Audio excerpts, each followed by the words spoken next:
Hi అండి. ఇవాళ మీకు మగ్గం వర్క్ బ్లౌజు ఈజీగా ఏ విధంగా మనం స్టిచ్చింగ్ చేసుకోవాలో, ఎలా స్టిచ్చింగ్ చేస్తే మనకి చేసిన వర్క్ అనేది పర్ఫెక్ట్గా ఎలా వస్తుందో సింపుల్గా అర్థమయ్యే విధంగా మీకు చూపిస్తానండి. ఫస్ట్ టైము ఎవరైనా కనుక మగ్గం వర్క్ బ్లౌజు కుట్టాలి అనుకునే వాళ్ళు కూడా కుట్టుకోగలిగినంత ఈజీగా అయితే మీకు చూపిస్తానండి. ఇప్పుడు ముందుగా మనం బ్యాక్ పార్ట్ తీసుకున్నట్లయితే చూడండి, ఈ విధంగా మనం బ్యాక్ పార్ట్ని తీసేసుకొని ఇలా ఓపెన్ చేసుకొని చూస్తున్నారు కదా. ఇప్పుడు దీన్ని మిడిల్లోకి ఒక టక్స్ అనేది మనం ఇచ్చుకోవాలన్నమాట. అది ఏ విధంగా మనం ఇవ్వాలి అంటే, వర్క్ ఉంది కదా, ఇప్పుడు ఇలా సెంటర్కి మనం ఫోల్డింగ్ చేసి కటింగ్ అయితే చేసుకుంటాం కదా, అది చూడండి ఇలా సమానంగా ఉండేలాగా ఫోల్డింగ్ చేసుకొని మధ్యలోకి ఒక కటింగ్ అయితే ఈ విధంగా ఇచ్చేసుకోవాలి. ఇలా ఇవ్వడం వల్ల మనకి ఈ నెక్ రౌండ్ సెంటర్ పాయింట్ అనేది కరెక్ట్గా వస్తుంది.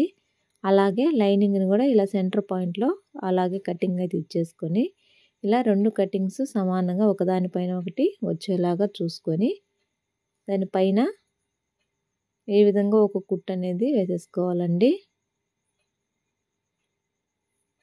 రెండిటికి కలుపుకొని లైనింగ్కి అలాగే బ్లౌజ్ పీస్లోని మెయిన్ క్లాత్ ఉంది కదా, ఆ క్లాత్కి రెండిటికి కలుపుకుంటూ ఇలా ఒక కుట్టు వేసుకోవాలి. ఈ విధంగా కుట్టు వేసేసుకున్న తర్వాత ఆ కుట్టు కూడా చూడండి, మనకి వర్క్ ఉంటుంది కదా, ఆ వర్క్ నెక్ ఎక్కడ దాకా ఉందో చూసుకొని అక్కడ దాకా కుట్టు అయితే వేసుకోవాలన్నమాట.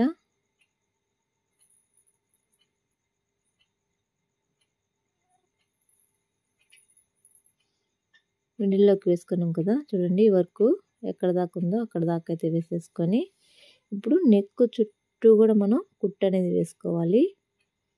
అందుకంటే ముందు మనం ఇలా అక్కడక్కడ కొన్ని పిన్స్ అనేవి పెట్టేసుకోవడం వల్ల మనకి కరెక్ట్గా కదలకుండా కుట్టడానికి మనకి ఈజీగా ఉంటుంది. అక్కడక్కడ ఇలాగా పిన్స్ అనేవి పెట్టేసుకోండి.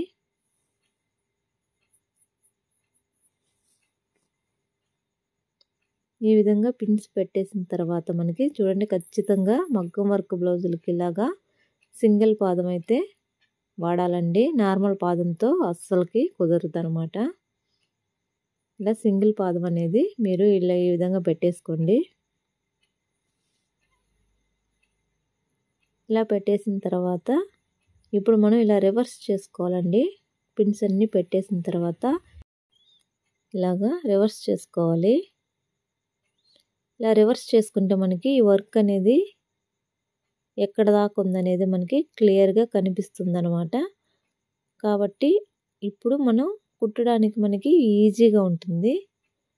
ఈ విధంగా పెట్టేసిన తర్వాత మనకి ఈ నెక్ చుట్టూ కూడా కుట్టు వేసుకోవాలి. ఈ కుట్టు ఆ వరకు ఎక్కడ వరకు అయితే చేస్తున్నారో ఆ అంచున పడేలాగా చూసుకుంటూ కుట్టు అయితే వేసుకోవాలి.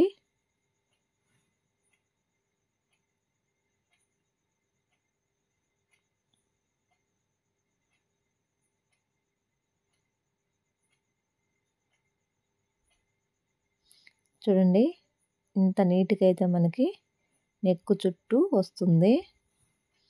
కొంచెం నిదానంగా అయినా సరే వర్క్కి చివరి భాగంలో కుట్టుపడేలాగా వేసుకోవాలి.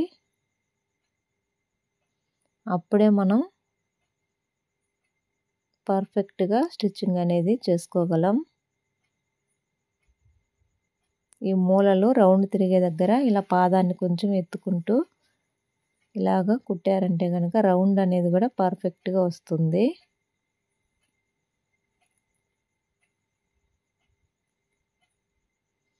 చూడండి, ఈ విధంగా కుట్టేసిన తర్వాత మనకి రౌండ్గా కుట్టేసాం కదా. ఇప్పుడు పిన్స్ అన్నీ తీసేసుకుందాం.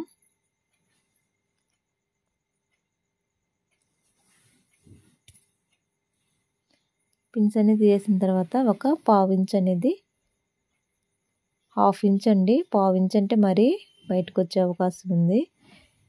ఖర్చు అనేది కొంచెం ఒక హాఫ్ ఇంచ్ అనేది ఉండేలాగా చూసుకుంటూ ఈ విధంగా రౌండ్గా నెక్ చుట్టూ కూడా క్లాత్ అంతా కూడా కట్ చేసేసుకోవాలి.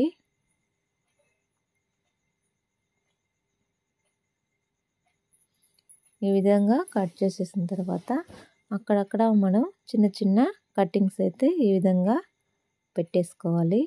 ఇలాగా కటింగ్స్ పెట్టుకోవడం వల్ల రౌండ్ అనేది నీట్గా వస్తుందండి. ఇలా కటింగ్స్ పెట్టుకోకపోతే రౌండ్ షేప్ అనేది అంత పర్ఫెక్ట్గా అనేది రాదు. కాబట్టి ఇలా చిన్న చిన్న కటింగ్స్ అయితే నెక్ చుట్టూ కూడా పెట్టేసుకోండి. ఆ నెక్ చుట్టూ కటింగ్స్ పెట్టుకునేటప్పుడు మనం కుట్టిన ఆ కుట్టు పైన అయితే కటింగ్ అనేది పడకూడదండి, జాగ్రత్తగా కట్ చేసుకోండి. ఇప్పుడు ఈ విధంగా లైనింగ్ని పైవైపుకు తీసుకొని అంచుని కుట్టు పడేలాగా చూసుకుంటూ లైనింగ్ పైన కుట్టు వేసేసుకోవాలి.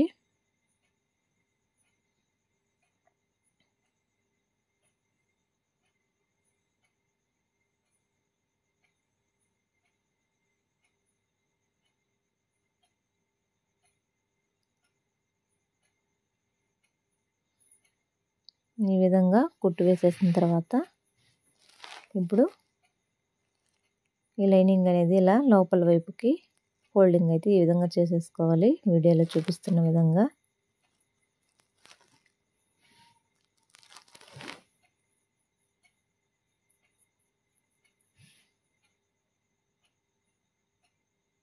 చూడండి, ఈ విధంగా మనం టక్స్ కటింగ్స్ పెట్టుకున్నాం కదా ఇందాక, అలా పెట్టుకోవడం వల్ల ఎంత నీట్గా రౌండ్ నెక్ అనేది పర్ఫెక్ట్గా వచ్చింది కదా.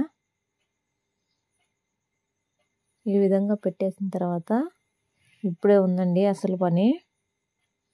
నెక్ కుట్టేసాం, తిప్పేసాం ఈజీగానే. ఇప్పుడు ఆ నెక్ చుట్టూ ఆ పూసల్లోనే కుట్టు పడేలాగా పైన కుట్టు అయితే వేసుకోవాలి. మనం టాప్ స్టిచ్ వేసుకుంటూ ఉంటాం కదా, అలా వేసుకోవాలి. లేకపోతే చూస్తున్నారు కదా, ఆ లైనింగ్ అనేది ఇలా బయట వైపుకి వచ్చేస్తుంది అనమాట. కుట్టు అనేది వేయకపోతే కంపల్సరిగా మనం ఈ కుట్టు అనేది వేసుకోవాల్సిందే. కొంచెం కష్టమైన వేయాలండి, చాలా జాగ్రత్తగా వేయాలి. ఏమాత్రం మనకి ఆ పూస మీద సూది పడింది అంటే కనుక విరిగిపోతుందండి సూది. ఎంత జాగ్రత్తగా కుట్టినా కూడా ఒక్కొక్కసారి మనకి సూదులు అనేవి ఇరుగుతూనే ఉంటాయి.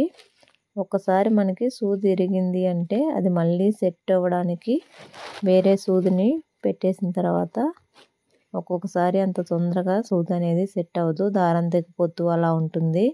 కాబట్టి వీలైనంత వరకు మనం ఈ పూసల మీద కుట్టు అనేది పడకుండా చూసుకుంటూ నిదానంగా వేసుకోవాలండి. ఈ పూసల్లో ఈ కుట్టు వేయాలి అంటే కొంచెం కష్టమైన పని, కానీ ఖచ్చితంగా వేయాల్సిందేనండి. వేయకపోతే మనం బ్లౌజ్ వేసుకున్నప్పుడు ఆ లైనింగ్ అనేది జరిగిపోతుందన్నమాట, బయటకు వచ్చేస్తుంది. కాబట్టి మనం కుట్టుని కంపల్సరీగా వేసుకోవాలి.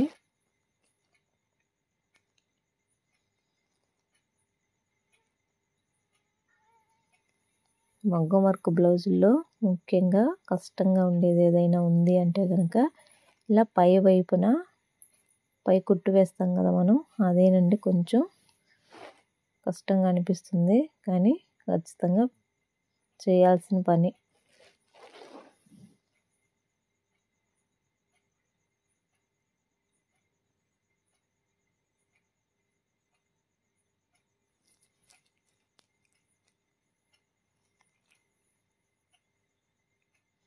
కొత్తగా నేర్చుకునే వారికి ఉపయోగం అని చెప్పేసి ఇంత నిదానంగా అయితే చూపించడం జరుగుతుందండి.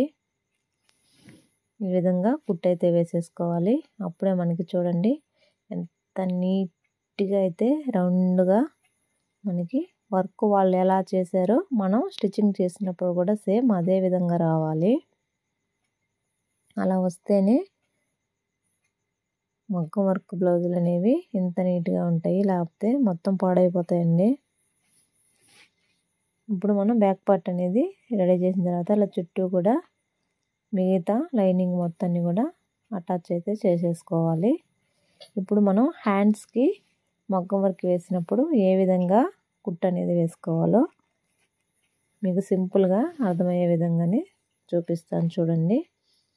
ఇప్పుడు కింద వైపున లైనింగ్ పెట్టేసుకొని పై వైపున ఈ విధంగా పెట్టేసిన తర్వాత రివర్స్ చేసుకోవాలండి. మనం ఇందాక బ్యాక్ పార్ట్ని ఏ విధంగా రివర్స్ చేసుకున్నామో అలా రివర్స్ చేసుకున్నామంటే కనుక మనకి కుట్టడానికి మనకి బాగా తెలుస్తుంది అనమాట. వర్క్ వాళ్ళు ఎక్కడి దాకా చేస్తున్నారు, కుట్టు ఎక్కడ పడాలి అనేది మనకి క్లియర్గా అర్థమవుతుంది. ఆ అంచునే కుట్టు వేసుకున్నామంటే కనుక మనకి నీట్గా వస్తుంది. ఇప్పుడు ఒక 1/2 ఇంచ్ అనేది ఖర్చు అనేది ఉంచేసుకొని మిగతా ఎక్స్ట్రా క్లాత్ అంతా కూడా ఈ విధంగా కట్ చేసుకునేస్తే చూడటానికి బాగుంటుందన్నమాట. ఇలా పిన్స్ అయితే కదలకుండా పెట్టేసుకున్నానండి నేను, మీరు కూడా అలా పిన్స్ పెట్టుకోండి. ఇప్పుడు ఇలా ఓపెన్ చేసుకొని లైనింగ్ పైన కుట్టు అయితే వేసేసుకోవాలి. ఇలా చివరి వైపు అంచునే కుట్టు పడేలాగా ఈ విధంగా వేసేసుకోవాలి. ఇప్పుడు లైనింగ్ని ఈ విధంగా లోపల వైపుకు తీసేసుకొని ఇందాక మనం బ్యాక్ పార్ట్కి ఏ విధంగా అయితే పైన కుట్టు వేసామో సేమ్ ఈ హ్యాండ్ కూడా అదే విధంగా కుట్టు అయితే వేసుకోవాలి. చెప్పాను కదండి, బ్లౌజ్ అంతా కుట్టడం ఒక ఎత్తు, మనకి ఈ పైన కుట్టు వేయడం మాత్రం మరొక ఎత్తు అన్నట్టు ఉంటుంది. ఎక్కడైనా అక్కడక్కడ మీకు పూసలు తగులుతున్నట్టుంటే కనుక ఇలా పాదాన్ని కొంచెం ఎత్తేసి అవి కొంచెం తప్పించేసి కుట్టుకు అనేది పడకుండా కొంచెం అడ్జస్ట్ అనేది చేసుకుంటూ కుట్టు అయితే వేసుకోవాలి.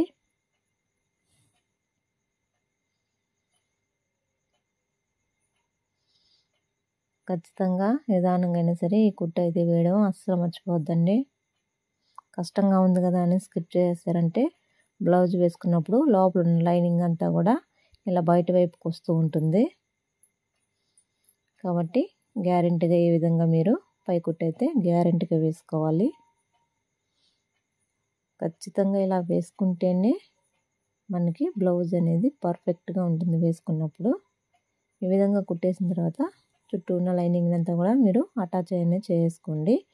బ్లౌజ్ మొత్తాన్ని కూడా చూపించట్లేదు, వర్క్ ఏ విధంగా మనం కుట్టుకోవాలో అది మాత్రమే మీకు చూపిస్తున్నానండి.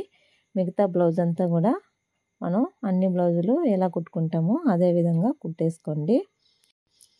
సేమ్ ఇదే విధంగా ఫ్రంట్ నెక్ అయినా కూడా ఇదే మెథడ్లో అయితే ఫాలో అయిపోండి. ఇంత ఈజీగానే మీరు కూడా మగ్గం వర్క్ బ్లౌజులు అనేది కొత్తగా ఎవరన్నా నేర్చుకునే వాళ్ళైనా సరే ఈ విధంగా వేసేసుకోవచ్చు. చూసారు కదా, ఇలా ఫ్రంట్ పార్ట్ కానివ్వండి, హ్యాండ్ కానివ్వండి, అలాగే బ్యాక్ పార్ట్ అన్నీ ఇదే విధంగా అయితే ఫాలో అవ్వండి. చాలా నీట్గా మగ్గం వర్క్ బ్లౌజ్ అనేది స్టిచ్చింగ్ చేయొచ్చు. వీడియో నచ్చితే లైక్ చేయండి, షేర్ చేయండి, మన ఛానల్ని సబ్స్క్రైబ్ చేసుకోండి.